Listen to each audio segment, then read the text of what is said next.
a tropical heat wave. The temperature's rising, it isn't surprising. Hello and welcome to This is Public Broadcasting. I'm your host, Captain Rutledge. Sorry for the chill, but gas company chose the coldest day of the year to check for a gas leak.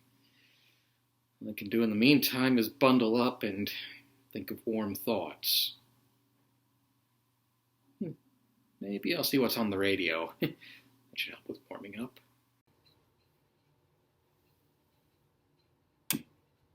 I hear that old piano from down the avenue.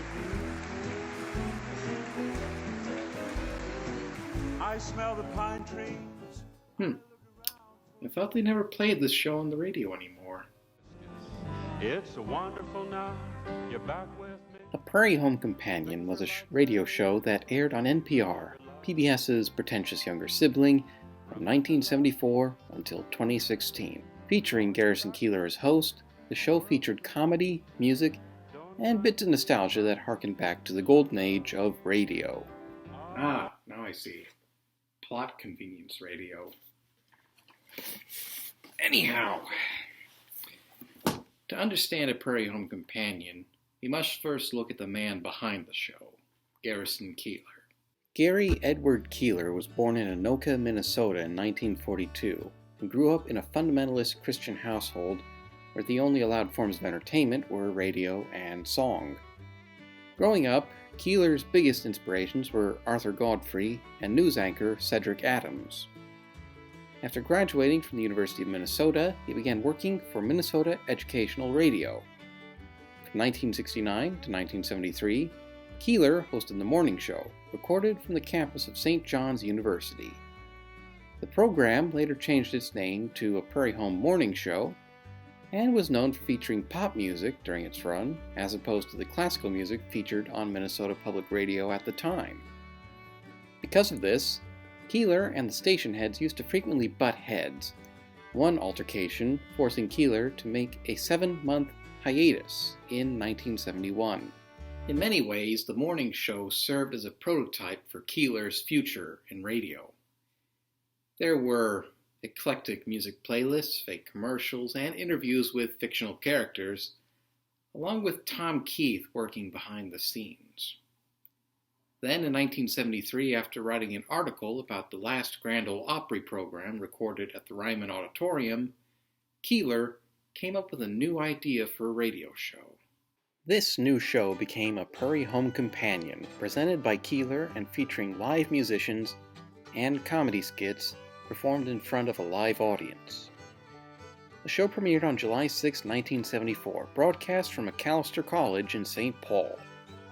The show would perform in multiple venues around Minnesota, with an audience made up of whoever bothered to come and watch, and however many radio employees could fill in seats. The show budget was very tight, so they'd have to find guests willing to perform for peanuts. Some of these guests would become regulars, like pianist Butch Thompson. Gradually, A Prairie Home Companion slowly grew in popularity, including with out-of-state listeners. In 1979, NPR took notice and made a deal with NPR member stations in 1980 to try out the show free for 1 month, just to test the waters. By the end of 1981, A Prairie Home Companion was carried on 150 NPR member stations across the United States. Our show brought to you by Powdermilk Biscuits. The biscuits made from that good whole wheat. Whole wheat that gives shy persons the strength to get up and do what needs to be done. During this time, Keillor introduced stories about the made-up town of Lake Wobegon, Minnesota, where all the women are strong, the men are good-looking, and the children are all above average. The town was based on the plethora of small farming communities in central Minnesota, along with Keillor's hometown of Anoka, and was used by Keillor as a home base for all of his made-up program sponsors like Powdermilk Biscuits, Jack's Auto Repair, and Guy's Shoes. Slowly, he created townsfolk, fleshed out the community's history and economy, and in 1985, published Lake Wobegon Days, which went on to sell over 1 million copies. Pretty good. It's a Midwestern book, and we don't feel right on top. Yeah, you shouldn't be up there. No. Make a spectacle of yourself. That's right. Anyhow, as Prairie Home Companion slowly gained fame across the country, Minnesota Public Radio thought it was high time to give the show a proper home base. In 1980, they purchased the derelict old World Movie Theater in downtown St. Paul. After a lengthy refurbishment and stage addition, the new World Theater was ready to host Keillor and the Prairie Home crew, even broadcasting a few live episodes on the Disney Channel from the auditorium. However, in 1987, after 13 years of broadcasting, Keillor decided to step away from the stage and lead a quieter life away from the limelight. Prairie Home Companion continued to air in reruns, while Keillor focused on other projects, even briefly living with his second wife in Denmark. In 1989, Keillor was living in New York, writing stories for The New Yorker and hosting a new show called The American Radio Company of the Air. The American Radio Company had a similar premise to Prairie Home, but lacked the small-town charm of the latter. In 1992, Keillor and his American Radio Company crew returned to St. Paul, and a year later, a Prairie Home Companion returned to radios across the country. Where the women are robust, the men are pink-cheeked, and the children are pink-cheeked and robust. What the hell's so funny?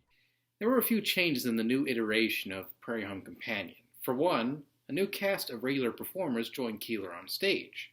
Tim Russell, Sue Scott, and sound effects man, and Keillor's old morning show partner Tom Keith, formed the Royal Academy of Radio Actors.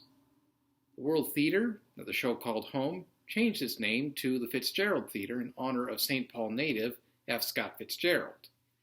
And new long-running segments like Guy Noir and The Lives of the Cowboys became fixtures as regular as the news from Lake Wobegon.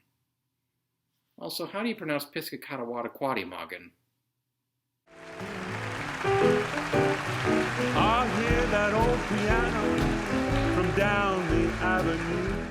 The show's biggest triumph during this time was making it to the silver screen in 2006 as the final film directed by Robert Altman.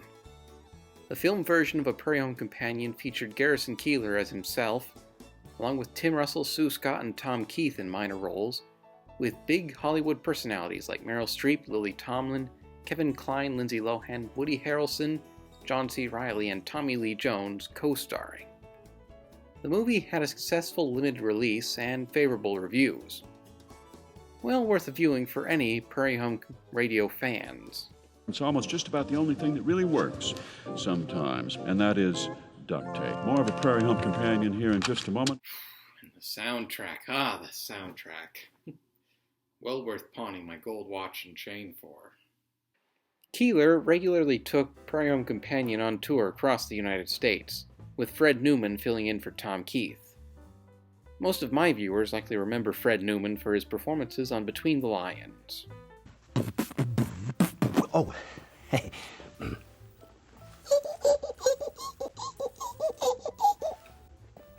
Once a year, the show would have its annual joke show, featuring jokes submitted by listeners ranging from Ole and Sven to the penguins on the ice floe. Okay, so a woman texts her husband on a very cold winter morning, and it says, "Windows frozen, won't open." So husband texts back, "Gently pour some lukewarm water over it." And 5 minutes later, the woman texts back again, "Okay, computer is really screwed up now." Why are there no English majors on the Starship Enterprise? Give up. They don't have jobs in the future either. Of course, yeah. But time was closing in on Prairie Home. In 2009, Keillor suffered a minor stroke, and in 2011, longtime sound effects man Tom Keith passed away at the age of 64. The rumor mill kept turning stories about Keillor's impending retirement, but the old scout kept hosting for the next few years. In 2015, though, after over 40 years in radio and new health issues, it was time to look for a replacement host. In the past, A Prairie Home Companion had used guest hosts for broadcasts. Bluegrass musician Sarah Watkins hosted the January 5, 2011 episode alongside Keillor, and her Nickel Creek bandmate Chris Thiele hosted for February 7th and 14th, 2015. Thiele had previously appeared on PHC back in 1996 as a 15-year-old mandolin virtuoso, and went on to win 4 Grammy Awards through his music career. Garrison decided that Thiele would be the new host after his retirement. Chris Thiele's succession was somewhat of a pragmatic choice, in order to get more younger listeners to tune in and take the show back to its music roots. Keillor's last episode as host was recorded at the Hollywood Bowl Theater on July 2, 2016, followed by a special appearance at the 2016 Minnesota State Fair. Chris Thiele took up the hosting reins on October 15th that year, alongside veterans Tim Russell, Sue Scott, and Fred Newman, and music director Rich Dworsky. As Thiele's hosting tenure continued, the show started moving away from Keillor's cornball comedy styles and more towards Thiele's eclectic musical tastes. By 2018, all of the Keillor veterans were gone from the show, replaced by younger performers. It was essentially a whole different show, later titled Live From Here, dedicated to musical performances and updated millennial pandering comedy. I mean, what's a musical variety show about mirrors without Narcissus, the original selfie enthusiast? What made A Prairie Home Companion so unique was its focus on the small-town upper Midwest. Dry humor, old familiar faces, and the kind of stories only heard at Lutheran potlucks. Chris Thiele is a very talented host, don't get me wrong. I mean, who else can do a great rendition of Take On Me on mandolin? But with Thiele, the show lost its Midwest anchor, losing one of the very parts that made it stand out in the front-facing blue-chip world of NPR. In 2020, with the COVID-19 pandemic and cancellation of live music performances across the country, Live From Here had to move to remote broadcast and episode reruns. That June, Minnesota Public Radio was forced to make budget cutbacks in light of the pandemic. Live From Here was one of the unlucky programs with its budget severed. Following its June 13th broadcast, Live From Here was immediately canceled. Then, the elephant in the room. Just a warning, we will be discussing subject matters unsuitable for younger viewers, so viewer discretion is advised for this next portion. With the Me Too movement gaining traction in late 2017, many high-ranking public figures were met with allegations of sexual misconduct. Garrison Keillor was one of those figures. On November 29th, Minnesota Public Radio severed ties with Keillor after allegations of inappropriate behavior came to light from a former Prairie Home Companion freelancer. Further allegations of inappropriate sexual behavior followed, and Minnesota Public Radio cracked down hard. The new version of A Prairie Home Companion with Chris Thiele had its name changed to Live From Here, since Keillor owned the trademark of the former title. What's more, they stopped distributing his other show, The Writer's Almanac, and removed the Prairie Home Companion archives from their server, although they restored them to the public in April of 2018. Despite the misconduct allegations, Keillor has since been working between his house in Minneapolis and his apartment in New York, writing columns and novels, and even bringing back A Prairie Home Companion for a live Christmas performance tour in 2019 alongside the Royal Academy of Radio Actors and the Guys All-Star Shoe Band. In 2020, he published his latest Lake Wobegon novel, The Lake Wobegon Virus. And since leaving Live From Here, Chris Thiele has completed a new album called Lay Songs and is currently touring across the United States. You can find more about his tour in the video description below. Thinking back on A Prairie Home Companion, I can't think of any other shows praised for their simplicity, albeit gaining a controversial legacy. I can still harken back to my teenage years listening to the news from Lake Wobegon each Sunday, and sharing some of the pretty good jokes with my friends. And there was also the time I was a dirt poor college kid blowing $50 to see one of Garrison Keillor's final Prairie Home Companion tour performances. And occasionally I find myself flipping through many a forgotten lore about the folks from Lake Wobegon, and revisiting one of the last moments of the old days of radio. Regarding the man behind it all, though, kind of leaves these memories with a bitter aftertaste. In the end, though, I can't either bury or praise this individual. The evil that men do lives after them and can never be expunged. Their good, though, may still linger in small patches. In the end, though, sumus quod sumus. We are what we are. Oh, I think that's the gas man at the door. Excuse me.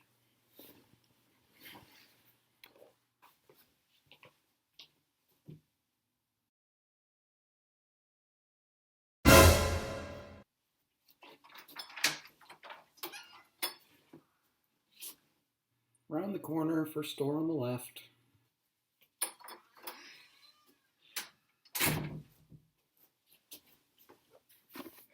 Well, while he gets that fixed, I think it's time to do the PBS Member Station Spotlight. And drawing a new name out of the pretty straw hat. So, let's see who we get today.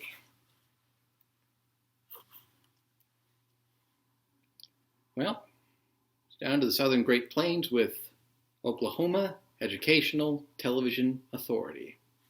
The Oklahoma Educational Television Authority got its starts in 1953, when the Oklahoma legislature passed a new bill creating a non-commercial educational television service. After securing funding and constructing transmitters, station KETA-TV Oklahoma City hit the airwaves in 1956, followed by KOED-TV Tulsa in 1959.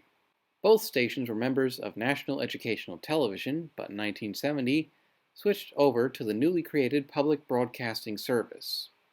In the late 70s, 2 more stations were added to the OETA network, and the network began moving to digital broadcasting in 2003. Recent budget cuts from the Oklahoma legislature, though, have forced OETA to limit its programming and staff, and some legislators debate on whether OETA should still receive state funding, but a small number of rural legislators still realize the importance of the network to people across Oklahoma. Programming for OETA includes local programs such as the OETA Movie Club, Oklahoma Horizon, Gallery, Oklahoma Gardening, and the Oklahoma News Report, and producing nationally broadcast programs such as the Calb Report and repackaged reruns of The Lawrence Welk Show. Today, OETA offers public television programming to the whole of Oklahoma, along with portions of northern Texas, the western Ozarks, and southern Kansas.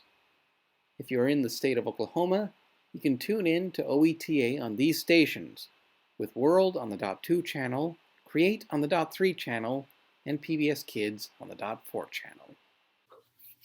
It's much better.